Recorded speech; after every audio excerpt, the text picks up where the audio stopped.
Hello, welcome to Thunderstrike podcast. I'm your host Justin. So today I was at the comic book shop. I picked up a lot of Golden Age and Silver Age books, plus some 90's Marvel trades and some new comics. Though some of these new comics came out last year, but they're new to me, right? And also those books at the back, that's the current comic book review schedule. So it's like from right to left.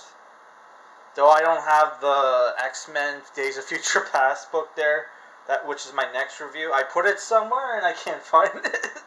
But that review will come out soon. So the first book I picked up that came out this week, I think last Wednesday, was Marvel Comics Amazing Fantasy #1 of 5, which was $5 US.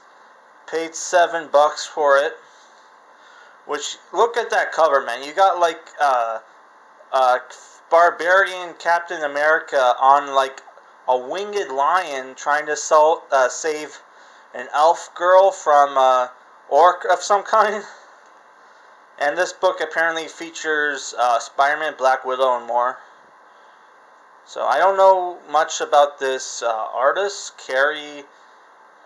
Kyle Andrews, but it looks cool. It's obviously reminiscent of old fantasy science fiction magazines, which I've never bought those, but I don't know, it looks cool. There's the little elf girl. Looks like she looks very similar to the elves from ElfQuest. Yeah. Looks cool. Paid $7 for this, which is kind of a rip-off, but if it's, I really do love the cover, and hopefully it's good.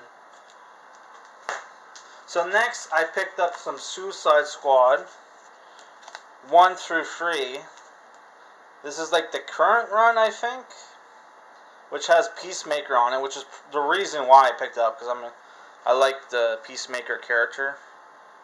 Which I did a back issue special where I reviewed a couple of Checkmate and Suicide Squad comics from the 80's that featured Peacemaker. So make sure to check out that back issue special. So I'm going to open this up. I paid $10 for all 3 Suicide Squad issues. So I gotta... Man, it's hard to do this with the gloves, but there's issue 1. Has Peacemaker. I think that's Talon, and I don't know who the other 3 people are, unfortunately. One comic book channel I watch is Indies Goings Down, where he reviewed this comic and said it was pretty good. Which he deletes his comic videos, so like it's not up anymore. But I remember him saying this was good. That and that other new DC series, Crime Society, which is like an evil Justice League. Here's issue 2, where you see Superboy. Don't know who the girl is. I think that's Talon. There, I'm not sure. I've never read Court of Owls or the New 52 Batman run with Scott Snyder. Yeah, man, I did a commentary or a review where I mentioned like Scott Steiner, the wrestler, and I accidentally said Scott Snyder. Which check out my Sin City review if you haven't. Looks like Peacemaker got hit with the Joker gas. And this is the last issue. I mean the 3rd issue. Nice that Superboy is in this comic.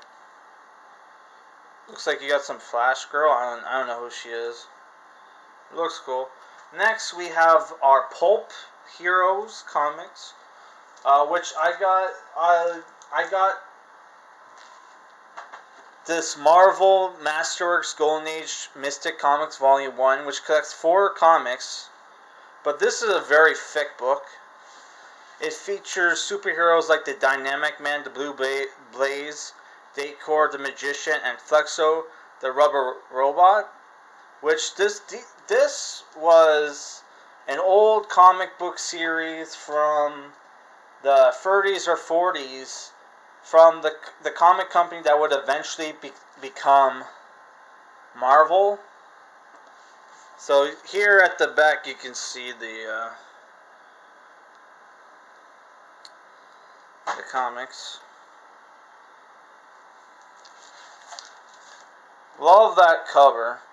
And this is Marvel Masterworks, which these are beautiful hardcovers that Marvel puts out. They're usually 50 to 60 bucks. I got this for 30 bucks, and they were all on sale. And I've been, ever since I first started collecting trades, I've always wanted one of these, but like they've always been like too expensive, and they're only like 200 and something pages. So for 60 bucks, that's kind of not worth it. But like, you know, it's half price, and like, you know, half price, that's worth it to me, man. 30 bucks for a trade that thick that has that beautiful of a cover. And if you look closely here, you can see like a superhero guy. Which the reason why I wanted to pick up some pulp comics, it was not because of Richard C. Meyer. I guess I heard something on like one of the comic book news channels that he's gonna incorporate Pulp Hero, like public domain Pulp Heroes into his comics now. Which is like, I don't even know why bother, because all the good ones are owned by the major companies. Like Dynamite owns a lot of them, DC and Marvel, so it's like, I don't know what's the point, but whatever. You can see him like using, like pistol whipping a zombie or something. That's pretty cool. Yeah, so I don't know. I've never read Golden Age comics before, but like, you know, I'm willing to give it a try. Actually, that might not be true. Does the early Batman books count as Golden Age? Because those were like 1930s, so that might be Golden Age. But yeah, it's been a while since I've read some Golden Age comics. So the next one I got is the Spirit, the 80th anniversary, which collects not random. It's like a best of stories of the Spirit, created by Will Eisner, who obviously got a comic book award show named after him. Not award show, I think it's just awards. This is really cheap. It's only like 13 US. Though I think I paid like 17 bucks for it. But you know, it's pretty thick. Here's the interior. Some of these are color, but some of them are also black and white. Not a fan of the art style, because like on the dude's website, which I went to the actual store, but you know, I've been like, you know, I make a list at the website and I go to the store and then I pick up the books. But like, yeah, I thought it had a more Jack Kirby-esque art style, and if you look closely, it's very cartoony. Not like Jack Kirby at all. Well, Jack Kirby's art style is kind of cartoony, but I don't know, I prefer that over this, but yeah. It is what it is. It'll be interesting to read some actual, like, The Spirit to see if it's better or worse than the Frank Miller movie, which I recently reviewed, the Sin City, like I mentioned. Which I'm thinking of doing audio commentary for the Spirit, because I actually have a story about the Spirit, the movie, because I was like, you know when you're young and you watch a movie, so like you'll have like real life scenarios or whatever, and then sometimes you get inspired by like fiction and stuff, or movies to do stuff. Oh, yeah, so like, yeah.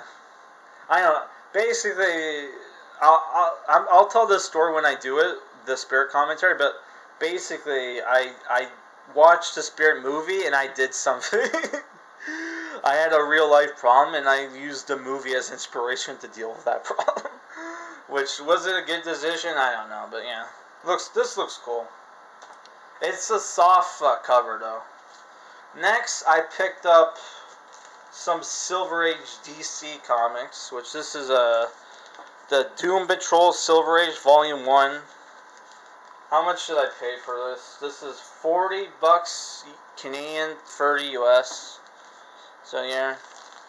They even have Mentalo. I thought Mentalo would only show up on the second volume because he wasn't listed as part of the team on the back, but he was in the second volume. But yeah, he's here. Which I want to read some comics with Mentalo. I hear he's a cool character. Yeah, this is like think 1950s comics. I'm not 100% sure. Because Silver Age I looked up was like 1955 to 1975. So technically those early like Moon Knight comics were like technically Silver Age. Which I didn't know the Silver Age extended to like 75, man. Holy crap. Yeah, they had like a couple different Silver Age omnibuses for DC, but like, I don't know, I picked this one because I was worried someone would pick it up. Because another book that I wanted to pick up that somebody bought was the Daniel Way Ghost Rider collection, which I know would have sucked, but it would have been fun to review for Halloween month. Somebody picked it up, so I was worried someone would pick this up, so I had to buy it right away. Yeah. So next we only have 2 volumes left. I spent like almost $150 today, so yeah, I didn't pick up a lot of trades. Here is the Mighty Thor Thunderstrike, which I heard this comic sucks, but it was $10 and I wanted to review some Thor, which I was supposed to review Thor versus Seth the Serpent God, but since it was like 60s comics, and I didn't think anybody would want to watch that review, but yeah. So I picked this up. Here's the back. This normally goes for 25 US, 28 Canadian, so like, you know, $10 is a decent price, which this looks like it collects, doing some math, 8 issues, so that's not 8 issues, because it says material from 408, so that means like not all the pages. Okay, so like you got like 7 issues and a half. So yeah, I think Comic Book Hut did a review for Thunderstrike and said it sucked, but you know, I don't know, I wanted to pick it up just to see, and it was on special, so yeah. So next, the last book we picked up was a book that a fellow comic book channel reviewed, which was Comic Crack. And I wanted to say, I was going to pick this up before Comic Crack reviewed it. Not before he reviewed it, before I saw his review. But like, his review made me like, you know, decide whether or not to pick it up. Though I kind of wish he didn't spoil some of the stuff in his book. Which apparently, for people who don't know what Strikeforce Moriarty is, it's like a 90's Marvel comic series. This collects issues 1 through 13, right? And this I paid $20 for this. This is normally 35 US, 38 Canadian. Sorry, 39 Canadian. So apparently, this is basically Starship Troopers meets Marvel. It's about like an alien race invades the Earth, and the only way to beat the aliens is to give random people. This kind of reminds me of Terraformers, if you ever read that manga or watched the anime, where it's basically people get random superpowers from an experiment where they become superheroes, but they only can live for a year, and then they're not forced, but they go to fight the aliens, which are very dangerous, very powerful aliens. So it's a very interesting premise, because you know, like, these people are going to die within a year of fighting the aliens, but then the real struggle is not that whether or not is not them like dying in a year, is whether or not they'll survive they'll survive that year, because they're going to be fighting the aliens. And apparently, I heard from his review a lot of these not a lot of these characters, but like some of these characters die. And if you look at the back, there's only 3 of them. So that makes you wonder, man. Holy crap. So yeah, this book should be interesting review. So yeah, I'm looking forward to this book, man. Because I've been seeing it at the comic book shop for a long time, and I'm like, man, I want to pick that up at that $40 for a random series. But as soon as it hit, it was on sale, man. I wanted that book, right? So yeah, that's my review, guys. I hope you... Sorry, not my review. That was my comic book haul. Right, I hope you guys will enjoy it. I just going to put this here so I can get it for the thumbnail. Yeah, so I hope you guys like this comic book haul. Make sure to check out my reviews and my other comic book haul videos. And if there's any comics you want me to review, you know, post in the comments, and if I can get them, maybe I'll do a review for them, right? Though I have a huge backlog of books I gotta review. Though some of them I'm not in too much of a hurry, because they look really bad. Yeah.